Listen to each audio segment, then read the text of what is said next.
Hello guys, hope you're all doing well. Welcome back to the channel. With the summer heating up, we finally have a lot to talk about again. And this time, it's not just about rumors or speculation. FC Barcelona have officially landed Marcus Rashford, but it doesn't stop there. We've got some real concerns around the Spotify Camp Nou and big questions about Marc-Andre Ter Stegen's situation that could affect even more summer plans. Let's get into it, starting first with the Spotify Camp Nou. And honestly, things are looking shaky. Remember when the club first said we'd return in December 2024?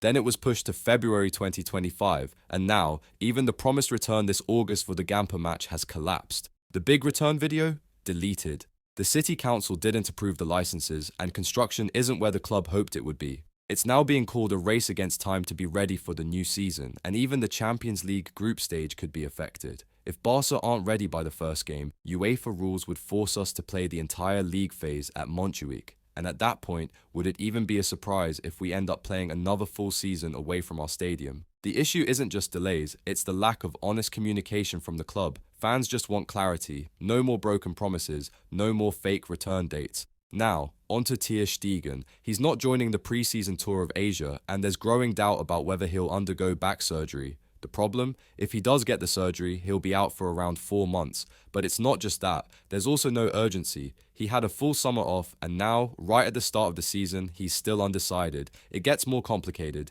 If Barca register players like Rashford using the space left by Ter Stegen's absence, what happens in January if he returns? This already blew up once with Christensen and Dani Olmo. It's a risk. And while some believe Ter Stegen will just leave in January to avoid issues, nothing we've seen shows he's interested in leaving or even playing in the World Cup. If he doesn't go now, this could get messy later. Barca would prefer he leaves this summer, not in January. That would free up major wages and allow multiple players to be registered. Not just Rashford, but others too.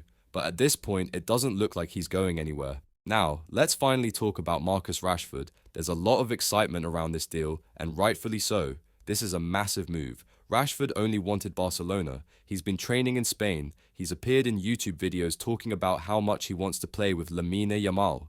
He made it clear, Barca or nothing. And now, it's happening. Barcelona and Manchester United are finalizing the loan deal, and the details show just how far Rashford is willing to go to make this move happen. Rashford and Barca have already agreed on personal terms. He's making a huge sacrifice, dropping his wages from over €350,000 per week at United to just around €100,000 per week at Barca. That's not just a pay cut, that's a massive commitment to this club. Barca didn't want a major loan fee or any kind of obligation to buy, and they got their way. It's a low loan fee and a buy option, not an obligation. What's more, Manchester United originally wanted €50 million as the purchase clause. Barca talked them down to €35 million.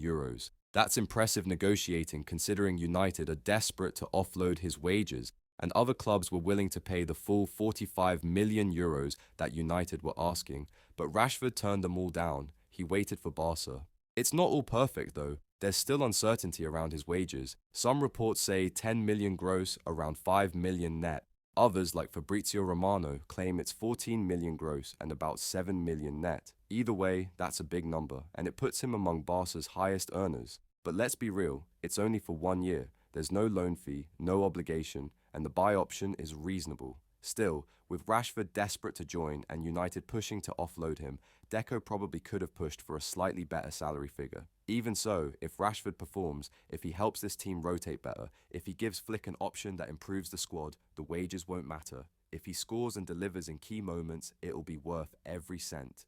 Rashford already flew into Barcelona, met with Flick at Ciutat Esportiva, and will take part in the Asia Tour starting Thursday. That's important. He needs this preseason to settle in, get used to his new teammates, and absorb Flick's system. This is a fresh start, not just for Rashford, but for the club. Flick pushed for this deal, he sees the potential, and he believes he can unlock it. Now it's Rashford's turn to prove it. What do you think, guys? Are you excited about the signing? Do you think we made the right call with this deal? Are the wages too high, or is this a smart move in the long term? Let me know in the comments, and of course, thanks for watching and see you in the next one.